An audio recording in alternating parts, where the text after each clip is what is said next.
Good morning everyone. आज मैं आपको यूजीसी नेट पॉलिटिकल साइंस के जो पहला यूनिट है राजनीतिक सिद्धांत, उसका जो चैप्टर है लोकतांत्रिकरण डेमोक्रेसी, वो मैं आपको पढ़ा रही हूँ। डेमोक्रेसी क्या होती है? सबसे बड़ी बात तो आपको यही जानने की ज़रूरत है कि डेमोक्रेसी होती क्या है।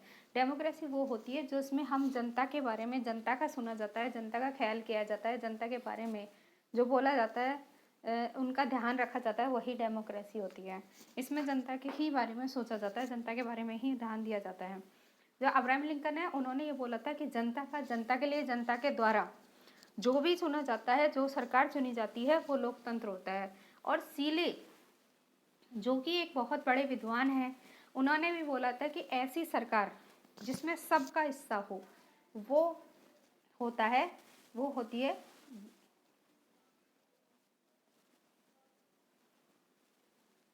ऐसी सरकार जिसमें जनता का हिस्सा हो, वो जो ऐसी सरकार जिसमें जनता भागीदार हो, जनता हिस्सा ले, वो जो सरकार होती है वो होती है डेमोक्रेसी की सरकार।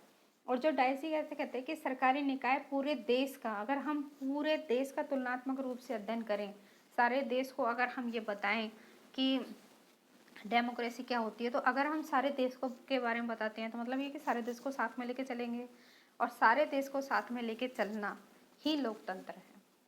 अब आप तो ये बोलोगे कि सारे देश को साथ में लेके चलने का मतलब ये है कि जैसे देश के बारे में बोलो, जो देश अपने जनता का ध्यान रखे, अपनी जनता का ख्याल रखे, अपनी जनता, अब हम अगर अपने घर में भी अगर हम देखें तो अगर घर के अंदर एक जो सबसे बड़े होते हैं, वो अगर हर डिसीजन लेने से पहले अगर आपसे पूछते हैं, आपको बोलते हैं, आपको मानते हैं, तो फिर आप बोलोगे कि हाँ, ये तो डेमोक्रेसी है।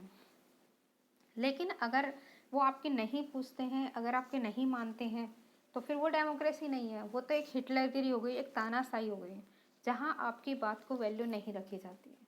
तो जैसे हम घर का उदाहरण देते हैं, वैसे ही अगर हम देश का उदाहरण दें तो देश में भी यही होता है कि जो देश का सीनियर होता है, जो देश का सबसे बड़ा होता है, वो अगर आपकी बात सुनता है, आपके ख्याल, आपकी ज़रूरतों का ख्याल रखता है, उसे पता है कि मेरे लोगों को क्या चाहिए। कब, अब जैसे कोरोना हुआ, तो अगर देश आपकी बारे में सोचता है तो आपको दवाई प्रोवाइड करवाएगा। तो हमारे यहाँ पर कोवैक्सीन आई, हमारे यहाँ पर जो डोज आई, फिर बेड हुए, हॉस्पिटल हुए, सारे हॉस्पिटलों को कोरोना हॉस्पिटल घोषित कर दिया गया। तो हमारे यहाँ पर आप कह सकते हो डेमोक्रेसी है। लेकिन अभी आप प्रेजेंटली अगर आप देखो तो चीन में कोरोना फैला हुआ है, लेकिन वहाँ पर ना डोज की व्यवस्था है, ना बेड की व्यवस्था है, ना कि, जबकि वहाँ पर तो मीडिया को भी ये बोलने का अधिकार नहीं है कि वहाँ पर कोरोना फैल रहा है। वो मीडिया को ऊपर एकदम बैन लगा दिया है कि नहीं, आप बात बोलोगे ही नहीं। तो वहाँ के लोगों को इतना गुस्सा आया, इतना गुस्सा आ रहा है कि उन्होंने कोरोना के पूरे सेंटर ही जला दिए, क्योंकि कोरोना सेंटर तो बना दिए हैं पर लोगों की ज़रूरतों का कोई ख्याल नहीं, ना कोई बेड है, ना कोई सुख सुविधा है, ना और कुछ है।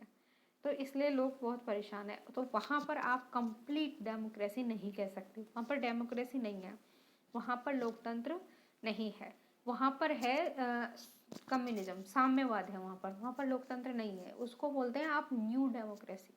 जो चाइना के अंदर जो है वो है न्यू डेमोक्रेसी। डेमोक्रेसी का एक ऐसा रूप जहाँ पर आप अपनी भी चलाते हो, जनता की भी सुनते हो, बट सुनते हो तो सुनते हो, नहीं तो नहीं सुनते हो। तो डेमोक्रेसी कितने तरह की होती है? एक तरह से प्रत्यक्ष लोकतंत्र होता है जिसमें आप सीधे सीधे अगर आप अपनी जनता को चुनते हो, जैसा हमें रूसो में बताया था। रूसो ने भी हमें यही बताया था कि अगर लोग सारे इकट्ठा हों और सीधे डायरेक्ट, जैसे स्विट्ज़रलैंड में भी होता है, स्विट्ज़रलैंड में अभी यही होता है कि यहाँ पर जो लोग हैं वो सीधे अपना जो प्रतिनिधि होता है उसको सीधे चुनते हैं, क्योंकि वहाँ पर लोग की संख्या में कम होते हैं। अब हमारे यहाँ पर प्रत्यक्ष चुनाव नहीं है। हमारे यहाँ पर प्रत्यक्ष चुनाव इसलिए नहीं है क्योंकि हमारे यहाँ पर क्या है, पॉपुलेशन बहुत ज़्यादा है। अब इतने सारे लोगों को अगर एक साथ आप अगर चुनाव करवाओगे तो चुनाव करवाने में आपको बहुत परेशानी हो जाएगी। हम चुनाव, इतने लोगों को चुनाव करवा नहीं सकते। ये ऐसी जगह पर उपलब्ध होता है जहाँ पर वो है, लोग संख्या में कम है। तो लोग अगर सामने से जाकर, खुद जाकर अपने लीडर को, अपने नेता को, अपने राष्ट्रपति को, अपने प्रधानमंत्री को चुनते हैं खुद, तो वो होता है प्रत्यक्ष लोकतंत्र। और जहाँ अब जैसे स्विट्ज़रलैंड है, स्विट्ज़रलैंड में प्रत्यक्ष लोकतंत्र है। कैसे है?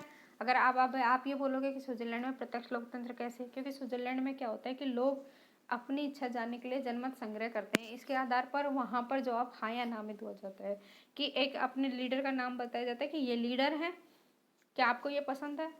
अगर आपको पसंद है तो आप हाँ, नहीं पसंद है तो ना। तो लोग जाकर खुद जाकर उनके नाम के आगे लिख के आते हैं हाँ या नाम, कि मेरे को पसंद है, मैंने हाँ लिख दिया, तुम्हें पसंद है, तुमने ना लिख दिया। ये होता है स्विट्जरलैंड में। इसको बोलते हैं जनमत संग्रह या फिर रेफरेंडम। न्यूजीलैंड के अंदर भी यही होता है कि जो सरकार होती है वो जनता के द्वारा चुनी जाती है, जनता के द्वारा ही चुनी जाती है। इसमें क्या होता है कि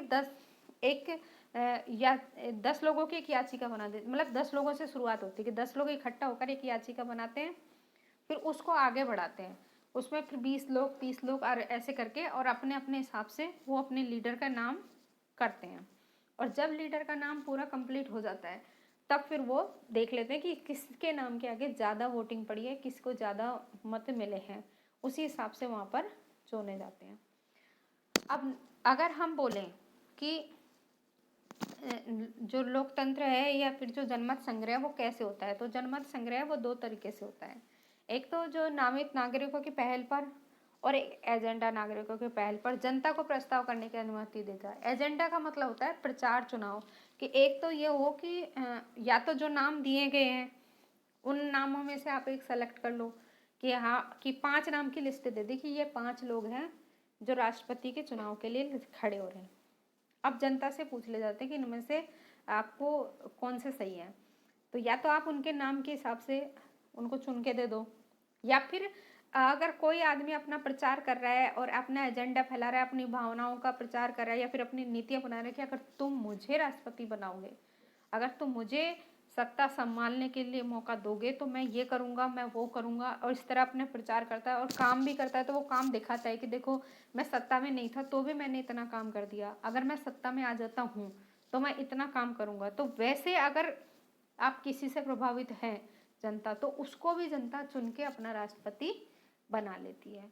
तो ये जो जनमत संग्रह होता है ये 2 तरीके से होता है।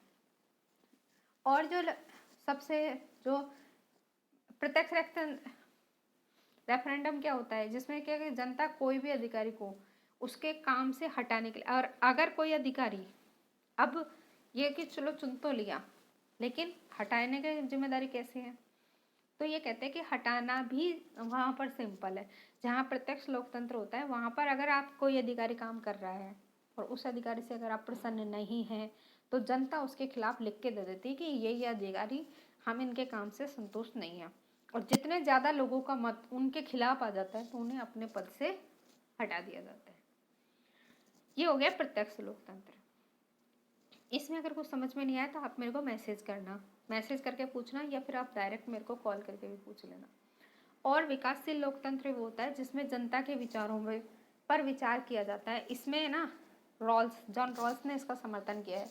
जॉन रॉल्स बोलते हैं कि लोकतंत्र ऐसा होना चाहिए जिसमें जनता के विचारों को भावना दी जाए। जनता जो सोचती है, जनता के विचारों का मतलब ये होता है कि जैसे लोगों ने को लग रहा है कि हमको जो एजुकेशन जो है वो 3 साल तक के बच्चों को पढ़ाने की अनुमति दे दी जानी चाहिए, क्योंकि हमें लगता है कि 3 साल के बच्चे परिपक्व हो जाते हैं। तो आप उनके विचारों को आगे बढ़ाओ, उनके विचारों को सहमति दो, उनके विचारों के हिसाब से ही आप आगे की नीतियां बनाओ एजुकेशन सिस्टम के अंदर।